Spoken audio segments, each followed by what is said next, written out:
Hello student, good morning to all of you. आज मैं फिर से आप सबके बीच मौजूद हूँ आपके अपने चैनल मैथ्स मॉल में। तो चलिए आप सब भी मेरे साथ रेडी हो जाए, आप अपने नोटबुक निकाल के, क्योंकि आज जो हम डिस्कस करने वाले हैं बिल्कुल नए हैं क्लास 11th में। ऐसे आप इस टॉपिक के बारे में क्लास ले लिए और यहाँ पर जब हम पढ़ाएंगे तो और बेहतरीन ढंग से आपको समझ में आने वाला है। तो आप पहले अपनी नोटबुक निकाल लें और हम एकदम बेसिक कंसेप्ट के साथ हम आगे बढ़ेंगे। उसके बाद हम स्टैंडर्ड लेवल पर चलेंगे, ठीक है। तो देखिए क्या है, बेसिक कंसेप्ट बताएंगे हम, क्योंकि आपने इसका स्टडी कर लिया है। तो पहले यहाँ देखिए सीक्वेंस के बारे में हम समझाएंगे कि सीक्वेंस होता क्या है। तो स्टूडेंट आप सब ने जानते हैं कि सीक्वेंस होता क्या है, एक अच्छी तरह स्टडी कर लिए हैं। फिर भी हम यहाँ पर परिचय दे देते हैं, क्योंकि जब हम स्टार्ट कर रहे हैं लेसन तो ये सब का परिचय रखना ज़रूरी है, कहीं कुछ नया निकल कर के आ जाए। तो देखिए कोई भी नंबर हो, कोई भी डिजिट हो या कोई भी लेटर हो, उसे एक पार्टिकुलर वे में हम अरेंज करते हैं, वही क्या कहलाता है मालूम है? सीक्वेंस कहलाता है। जैसे यहाँ पर देखिए 2 हो गया, 4 हो गया, 6 हो गया, यहाँ 8 है, 10 है, ये डॉट डॉट है। तो यहाँ पर ध्यान दीजिए, यहाँ 2 है, T1 क्या है 2, T2 क्या है 4, T3 क्या है 6, T4 क्या है 8, T5 क्या है 10।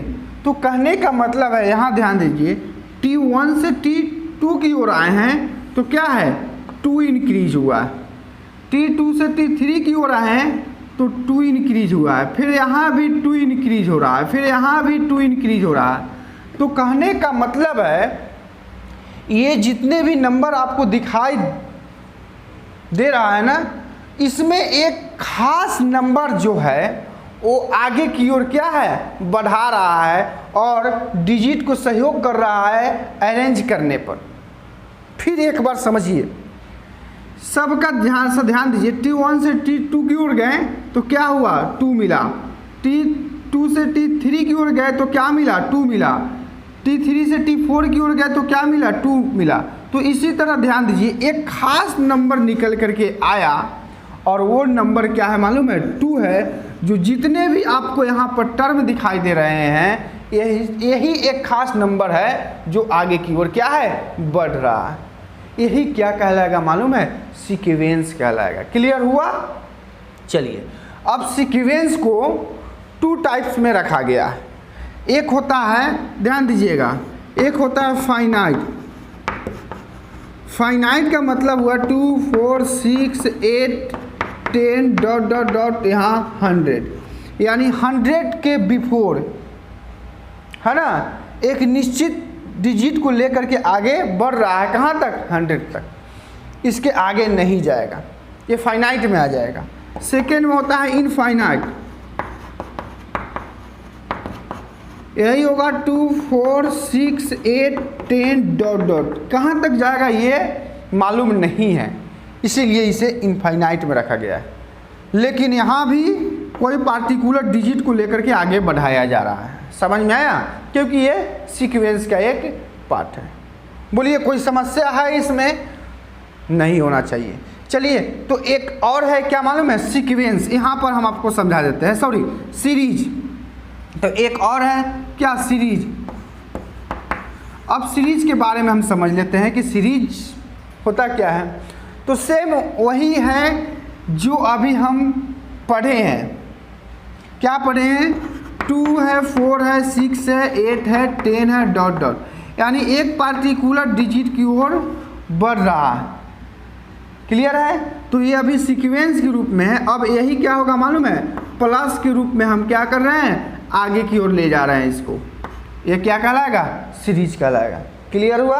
अब इसमें भी 2 है, क्या है मालूम है? एक फाइनाइट है, फाइनाइट क्या हो गया 2 + 4 + 6 + 8 + 10 + डॉट डॉट प्लस 100 तक फाइनाइट हो गया। सेकेंड होता है इनफाइनाइट, इसमें भी। अब इनफाइनाइट क्या है तो यहाँ पर ध्यान दीजिए +10 + डॉट डॉट डॉट, ये हो गया इनफाइनाइट। तो ये हो गया सीक्वेंस और ये हो गया सीरीज।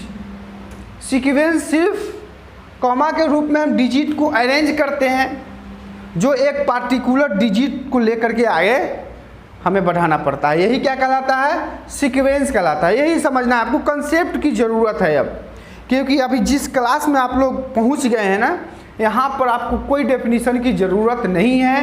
कोई भी टॉपिक्स उठाएं, वहाँ पर उस टॉपिक्स के बारे में समझे, यही बेहतर होगा आपके लिए और फ्यूचर में भी।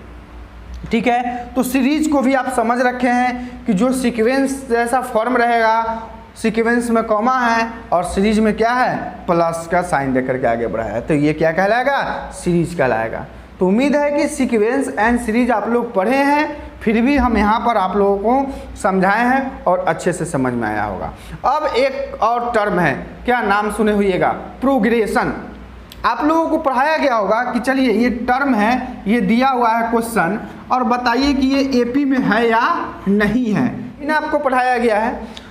तो एपी दैट मीन्स ये जो है प्रोग्रेशन है। तो हम पहले प्रोग्रेशन के बारे में समझाते हैं कि प्रोग्रेशन होता क्या है, ठीक है, उसके बाद एपी पर हम चर्चा करेंगे, ठीक है। चलिए, तो प्रोग्रेशन,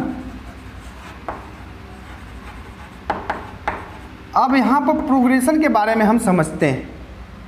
प्रोग्रेशन कहने का मतलब, यहाँ ध्यान दीजिएगा कि जैसे में अभी हम सीक्वेंस पढ़े हैं, क्या पढ़े हैं, सीक्वेंस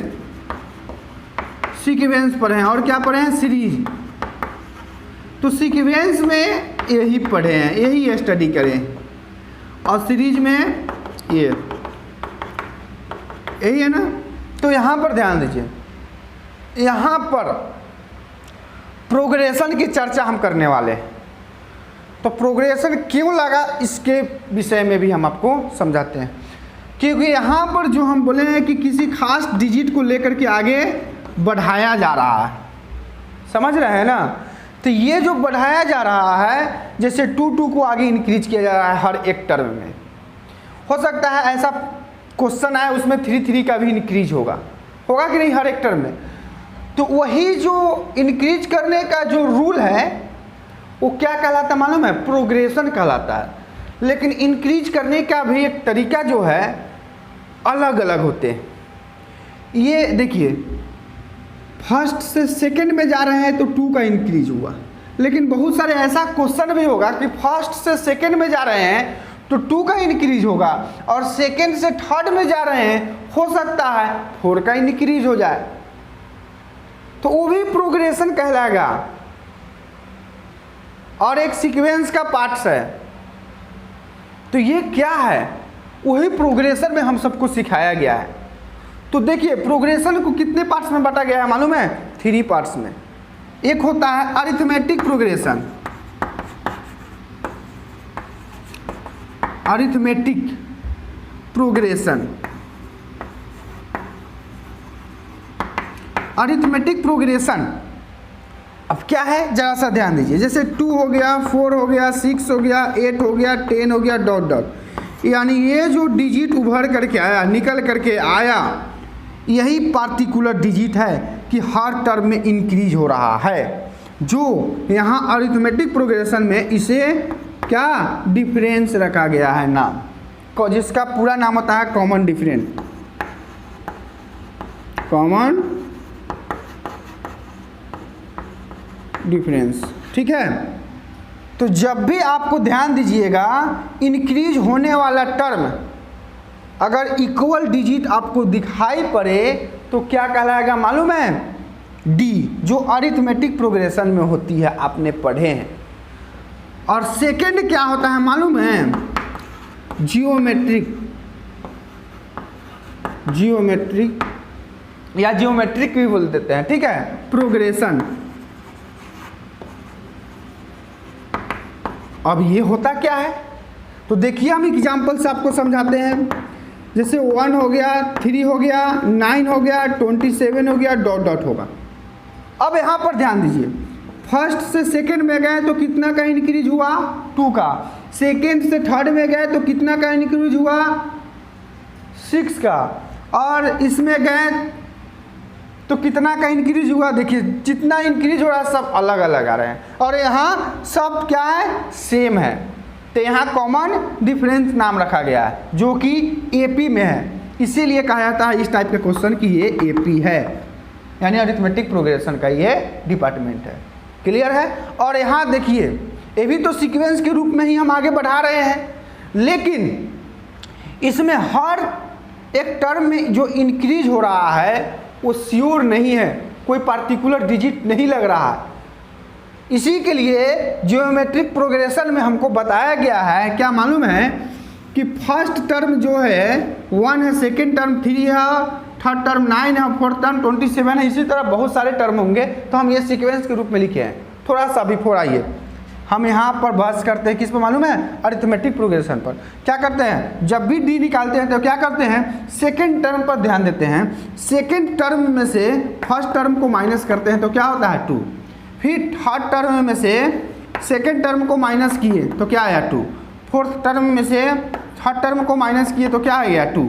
यही ना एक खास डिजिट निकल करके आया जो कॉमन डिफरेंस नाम रखा गया। क्लियर हुआ। तो यहाँ जियोमेट्रिक प्रोग्रेशन में सेकेंड टर्म में से फर्स्ट टर्म को माइनस नहीं किया जाता है, यहाँ पर डिवाइड किया जाता है। क्या किया जाता है, डिवाइड किया जाता है। जैसे यहाँ देखिए second term by first term, second term क्या है 3, फर्स्ट टर्म 1, क्या आ गया, सॉरी 1, तो हो गया 3, तो कितना आ जाएगा 3। यहाँ देखिए third term by second term, तो थर्ड टर्म क्या है 9, सेकेंड टर्म क्या है 3, तो क्या आ जाएगा 3, देखिए आ गया 3। फिर यहाँ देखिए fourth term by third term, तो क्या हो जाएगा 27 बाई 9, कितना हो जाएगा 3, तो देखिए 3। तो एक ये खास डिजिट मिल गया हमें जो डिवाइड करने पर मिला, इसी के लिए इसका क्या नाम रख दिया गया मालूम है, कॉमन रेशियो। क्या नाम रख दिया गया है, कॉमन रेशियो। जो R है यहाँ R = 3। ध्यान दीजिएगा कि बहुत सारे क्वेश्चन आपको ऐसे मिलेंगे जिसका कॉमन डिफरेंट समान नहीं हुआ। डिफरेंट करने से मतलब क्या हुआ, माइनस, यहाँ नाम भी डिफरेंट, यहाँ कॉमन रेशियो हो गया। दैट मीन्स आप डिवाइड करके चेक करना पड़ेगा आपको कि एक पर्टिकुलर डिजिट मिल रहा है या नहीं मिल रहा है। तो इस तरह का सजाने का प्रक्रिया हमें सीक्वेंस में मिलती है। जो सीक्वेंस का कौन सा पार्ट है बताइए, ये जीपी है।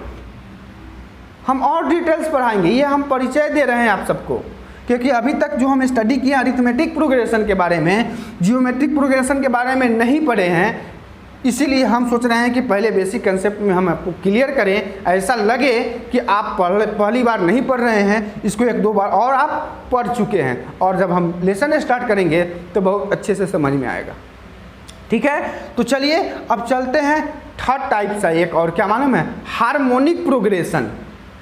हो सकता है मे भी एनसीईआरटी बुक में कहीं नहीं मिले हार्मोनिक प्रोग्रेशन, लेकिन और अदर पब्लिकेशन आप उठाएंगे तो वहाँ पर हार्मोनिक प्रोग्रेशन का जिक्र किया गया है। तो हमें ये पढ़ लेना है कि प्रोग्रेशन का ही डिपार्टमेंट है अरिथमेटिक प्रोग्रेशन, ज्योमेट्रिक प्रोग्रेशन, और एक होती है हार्मोनिक प्रोग्रेशन। तो चलिए हम हार्मोनिक प्रोग्रेशन के बारे में भी हम आपको बताते हैं क्या है। ओके, तो देखिए यहाँ पर थर्ड टाइप से हार्मोनिक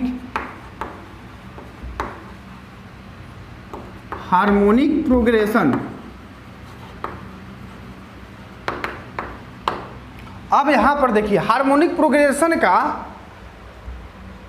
सीक्वेंस किस फॉर्म का होता है, पहले तो हमें यह समझना है।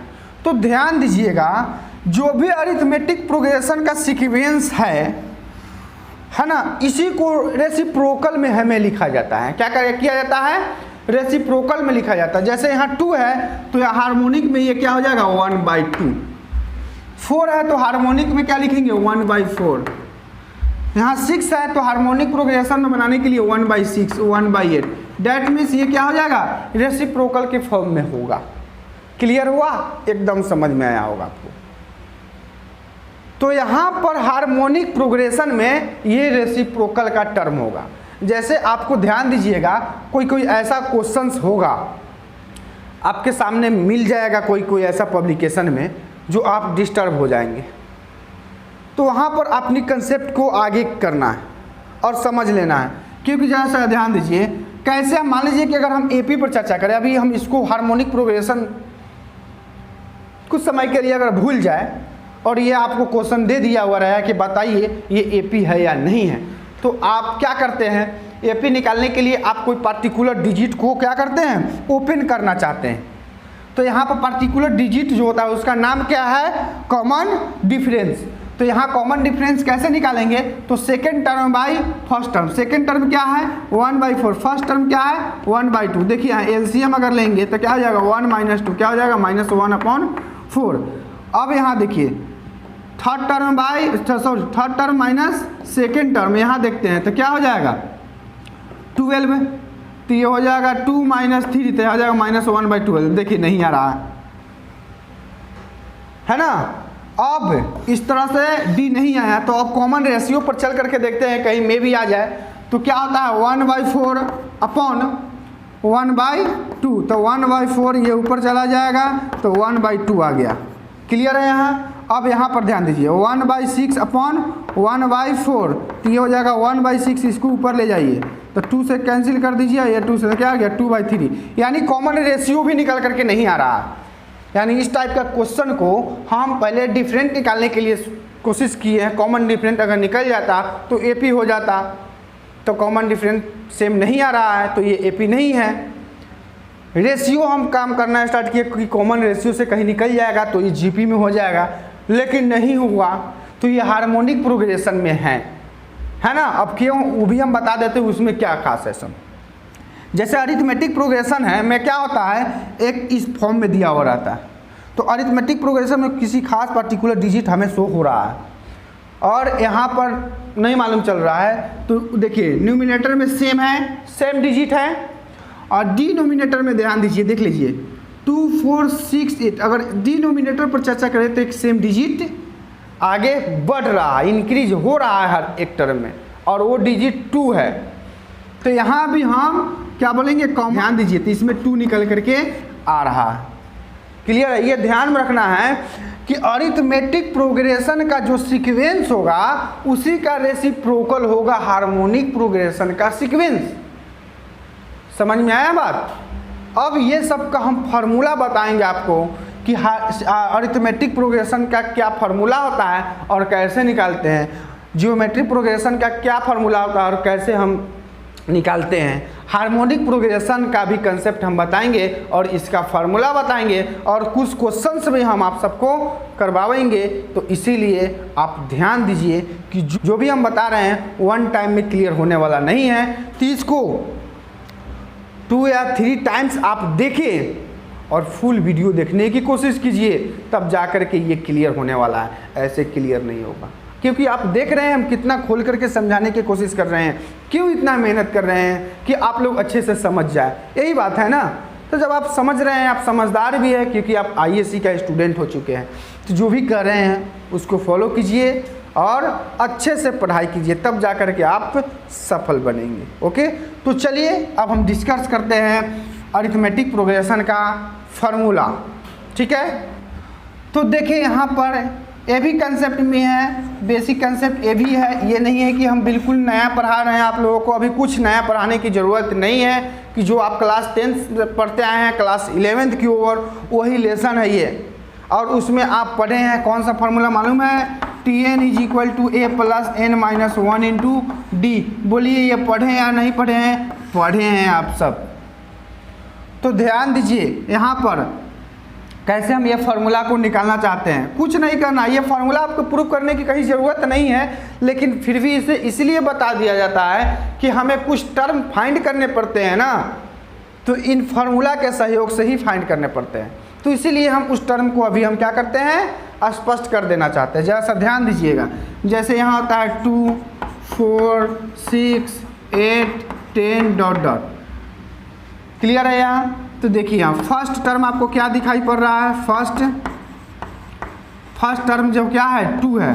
डैट मीन्स जब भी हम अरिथमेटिक प्रोग्रेशन का काम करते हैं तो फर्स्ट टर्म को ए से डिनोट्स कर दिया जाता है। तो यहाँ 2 जो है क्या हो जाएगा, ए की इक्वल में हो जाएगा। क्लियर है, यहाँ समझ में आया? तो यहाँ पर ध्यान दीजिए, ए हो जाएगा। सेकेंड टर्म समझिए कैसे हम इसको आगे बढ़ाना चाहते हैं, इस टर्म को समझना है। सेकेंड टर्म यानी फर्स्ट से तो हम सेकेंड में आए तो कितना का इंक्रीज हो रहा है, 2 हो रहा है। तो फर्स्ट से हम आ रहे हैं तो फर्स्ट वाला पार्ट क्या है, 2 है, और कितना इंक्रीज हो रहा है, 2। क्लियर है, यहाँ ये समझ में आया? चलिए थर्ड टर्म में जब आएंगे तो क्या होगा, थर्ड टर्म कैसे आ गए, फर्स्ट से सेकंड में आए और सेकंड से थर्ड में आए, कि डायरेक्टली फर्स्ट से हम थर्ड में चले गए। मान लीजिए कि हम घर के छत पर अगर चढ़ना चाहते हैं तो सीढ़ी पर फर्स्ट सेकंड थर्ड फोर्थ ऐसे, कि फर्स्ट एक ही बार 6 स्टेप और 6 से 10 स्टेप ऐसे होता है क्या, नहीं ना होता है। वही सेम इसमें भी कंसेप्ट है। जीवन क्या है, एक मैथ है। जीवन में मैथ का काम होता ही रहता है। यही सिर्फ प्रॉब्लम है कि हम लोग को स्पष्ट नहीं होता है कि कहाँ पर मैथ होता है। हर जगह मैथ का काम होता है, मैथ बिना सब कुछ अधूरा है। देख रहे हैं ना, हम लोग छत पर चढ़ते वो भी क्या है, मैथ है। समझ में आ रहा है ना बात, क्या कह रहे हैं? सो समझिएगा यही सब, क्योंकि यही सब कहानी, यही सब वर्ड आपको बुक में नहीं लिखा हुआ रहेगा। जो हम बता रहे हैं ना, यही सब काम देगा और इसी से दिमाग खुलेगा आपका। तो फर्स्ट से सेकंड में आए तो क्या हो गया, फर्स्ट 2 है, सेकंड में आए तो 2 इंक्रीज होगा। फिर फर्स्ट से किस में आए, बताइए किस में आए, थर्ड में, तो क्या हो जाएगा, फर्स्ट तो 2 है और थर्ड में आने के लिए कितना, फिर यहाँ सेकंड में इंक्रीज हुआ 2, तो कितना हुआ, डबल 2 इंक्रीज हो गया। तो बताइए सेम आपको पार्टिकुलर कोई डिजिट मिल रहा है तो इसको क्या बोलते थे, बताइए, डी बोलते थे कि नहीं बोलते थे? तो यहाँ देखिए, तो ये भी डी है और ये भी डी, तो कितना डी हो जाएगा, 2D। तो हम यहाँ लिखते हैं 2 + 2 ऐसे लिखेंगे, बाद में हम इसका चर्चा करेंगे। फिर फोर्थ टर्म जब आएंगे तो क्या होगा, फर्स्ट टर्म में फिर यहाँ देखिए कितना 2 बढ़ गया, 2 + 2 + 2 बढ़ गया, तब जाकर के ये फोर्थ टर्म बना। अब यहाँ से हम स्पष्ट करते हैं आपको, जहाँ से ध्यान दीजिए, ध्यान दीजिए। यहाँ फर्स्ट टर्म ये है, तो फर्स्ट टर्म में कोई पार्टिकुलर डिजिट नहीं बढ़ रहा है ना बात। तो क्या होगा मालूम है, और जो particular digit second third fourth term में बढ़ रहा है उसका क्या नाम है, डी नाम है। अब फर्स्ट टर्म में कोई डी नहीं है, दैट मीन्स क्या हो जाएगा, 2 + 0D। बोलिए, ये हम नहीं लिख रहे हैं, ये आपकी कंसेप्ट है, ये टर्म को समझना पड़ेगा। फर्स्ट टर्म में कोई डिजिट नहीं बढ़ रहा है फर्स्ट में, तो यानी दैट मीन्स वहाँ एक बिगिनर स्टेप हो गया। तो बिगिनर स्टेप में क्या होता है, सेल्फ कॉन्फिडेंस चाहिए आपको। मान लीजिए कि बिगिनर, मान लीजिए कोई भी चीज़ हम स्टार्ट करेंगे और स्टार्ट कर है ना करें, और आगे जब बढ़ेंगे तब तो तरह तरह के हम मार्केट को देख पाएंगे, तरह तरह का आप कंपटीटर को देख पाएंगे कि क्या हो रहा है। आप घर पर बैठे हुए रहेंगे तो कुछ दिखाई पड़ेगा, कुछ नहीं दिखाई पड़ेगा आपको। वही फर्स्ट टर्म है, यहाँ कुछ नहीं पता चल रहा है। तो यहाँ 0D लिख दिया। अब 0D को हम क्या लिख सकते हैं, यहाँ देखिए, यहाँ 2 है तो 2 फर्स्ट टर्म को क्या लिखते हैं बताइए, ए। तो यहाँ ए लिख दिए, अब +0 को लिख देंगे 1 - 1 × D। बोलिए ये सत्य है कि नहीं है, बिल्कुल है। उसके बाद यहाँ देखिए फर्स्ट में ये लिखा हुआ है, डैट मीन्स फर्स्ट जो है ए का विभाग है, तो यहाँ ए लिख दिए। और यहाँ ये सेकंड टर्म का काम है। सेकंड टर्म में क्या हो गया, जैसा फर्स्ट टर्म में 2 इंक्रीज किए हैं तो क्या आ गया, सेकंड टर्म आपको निकल के आया, तो 2 इंक्रीज किए हैं तो क्या हो जाएगा मालूम है, ये 2 है तो 2 - 1 × क्या हो जाएगा, D। समझ में आया बात? यहाँ क्या हो गया, 2 इंक्रीज हो गया, ध्यान रखिएगा। तो एक ही डी हो रहा है ना, तो 2 का मतलब एक डी है, ये ध्यान में रखना है। तो 2 - 1 × क्या हो जाएगा, डी। क्यों कि D = क्या है, यहाँ 2 है। थर्ड टर्म की चर्चा करते हैं। यहाँ देखिए पार्टिकुलर नंबर हम आगे ले रहे हैं और 4 में से 1 करेंगे तो क्या हो जाएगा, 3, और ये 2 से मल्टीप्लाई करेंगे तो क्या 6 के इक्वल में हो जाएगा। तो ये क्या है, कोई फॉर्मूला नहीं है, ये हम सबको बनाने का एक रूल है ना। इसके जरिए हम लोग क्वेश्चंस को सॉल्व करते हैं, आगे बनाते हैं, आगे बढ़ाते हैं, बस यही करना है। तो इसी तरह से कहाँ तक बढ़ा जाएगा, first second third fourth fifth सबके क्या है पूछा जाएगा, 1 2 3 4 5 ये सब क्या है नेचुरल नंबर है। ये टर्म बढ़ रहा है तो यहाँ पर डायरेक्ट लिख देंगे T N is equal to, यहाँ पर देखिए सभी में क्या है ए है प्लस सभी में क्या है 1 2 3 4 5 6, ये कहाँ तक चला जाएगा, बहुत दूर तक चला जाएगा तो ए नहीं होगा। और ये सब में -1 है, लास्ट में क्या आ गया डी। तो यही आपको क्या है मालूम है, फार्मूला बता दे गया। समझ में आया बात।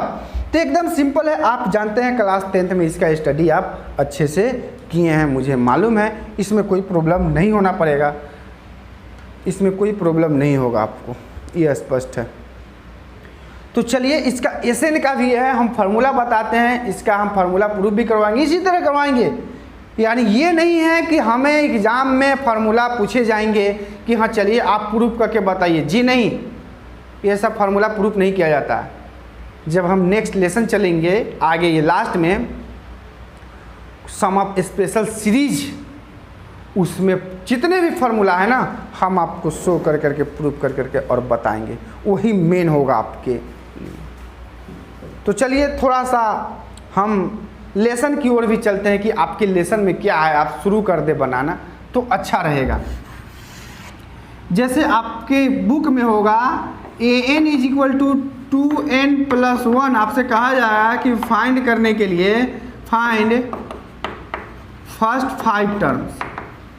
अब देखिए, अब ये हो गया आपके बुक का क्वेश्चन, मतलब सेम डिजिट नहीं होगा, ये हम अपने मन से लिख रहे हैं, इसी टाइप का क्वेश्चन होगा। तो कैसे करेंगे, फर्स्ट 5 डिजिट, तो क्या हो जाएगा फर्स्ट 5 डिजिट कहने का मतलब, और यहाँ n है तो ध्यान रखिएगा n belongs to n question में आपको दे रखा, तो n इज इक्वल टू क्या हो जाएगा 1 2 3 4 और 5। तो यहाँ पर देख गिवन जो इक्वेशन है यहाँ लिख देना पड़ेगा आपको, गिवन इक्वेशन क्या है an is equal to 2n+1, और यहाँ n की वैल्यू पहले 1 डालेंगे तो क्या हो जाएगा 2 × 1 + 1, तो 2 + 1 3 हो जाएगा। अब फिर यहाँ n की प्लेसेस पे क्या डालेंगे मालूम है, अब 2 डालेंगे तो यहाँ भी n की प्लेसेस पे 2 डालेंगे तो क्या हो जाएगा 2 2 = 4 और 1 5। अब यहाँ a3 दैट मीन्स अब यहाँ पर 3 डालेंगे n की वैल्यू तो क्या हो जाएगा 2 × 3 + 1, तो क्या हो जाएगा 6 + 1 हो जाएगा 7। तो इसी तरह का आगे बढ़ेगा, 4 रखिए 5 रखिए 6, जितने भी टर्म्स कहेंगे निकालने के लिए आप आसानी से निकाल देंगे। तो ये बहुत इजी कंसेप्ट है, समझ रहे हैं ना। और एक अच्छी खबर आया है और आप सबको भी मिला होगा कि अब स्कूल भी खुलने वाला है। तो चलिए बहुत अच्छी बात है, हम लोग भी बहुत परेशान हो गए थे ऑनलाइन पढ़ाते पढ़ाते, अब सामने से डिस्कस करेंगे, वो भी एक समय आ गया है अब बहुत जल्दी। लेकिन जो भी हम पढ़ा रहे हैं इसको पढ़ते रहिए, ठीक है। तो चलिए हम थोड़ा सा लेट हुआ है, 1-2 दिन कहीं हम दूसरे कार्य में हम व्यस्त थे, तो इसे घबराने की कोई ज़रूरत नहीं है, आपको समय मिल गया होगा। आप बैक का जितने भी पढ़ाई किए हैं उसे ज़रूर रिवीजन किए होंगे और कीजिए, रिवीजन करेंगे, जो भी समय बचे उस समय को गंवाइए नहीं। आज का जो समय है बहुत ही महत्वपूर्ण समय है, तो इस सब समय को देखते हुए आपको जो भी पढ़ाया गया है उस सबको देखिए और ध्यान में रखिए, क्योंकि स्कूल जब खुलेगा तो थोड़ा हम टेस्ट भी लेंगे आप सबसे, तो हमें मालूम चल जाएगा कि आप सब कितना मेहनत किए। और इसमें लेसन स्टार्ट कर दीजिए, उसमें जो प्रॉब्लम होगा आप व्हाट्सएप पर शेयर कर दीजिए। अगर नहीं मन है शेयर करने का तो कोई बात नहीं है, हम आपको इसी तरह लेसन बाय लेसन बना करके और आपके नज़दीक पहुंचा देंगे, ठीक है। तो आप बैठ करके इसको पढ़िए और दूसरी चीज़ है केवल समझिए आप। हम ये बार बार ये पॉइंट को हम उठाने की कोशिश कर रहे हैं कि जब तक अगर आप नहीं समझेंगे तब तक आप सफल नहीं होंगे। मैथ केवल समझने की चीज़ होती है, नहीं तो हर पब्लिकेशन में अलग अलग क्वेश्चन होगा, अगर आप नहीं समझे हुए रहिएगा ना तब प्रॉब्लम क्रिएट होने वाला है और हम वहाँ कुछ नहीं करेंगे, हम आपको देख करके और सिर्फ हंसेंगे मुस्कुराएंगे कि आप मेहनतें नहीं किए हैं ना, इसीलिए। तो चलिए कहीं जाने की ज़रूरत नहीं है, आप पढ़िए अच्छे से और हम आपके साथ हैं। चलिए अब हमको दीजिए इजाज़त, अब हम चलते हैं, आप बैठ करके पढ़ते रहिए, ओके।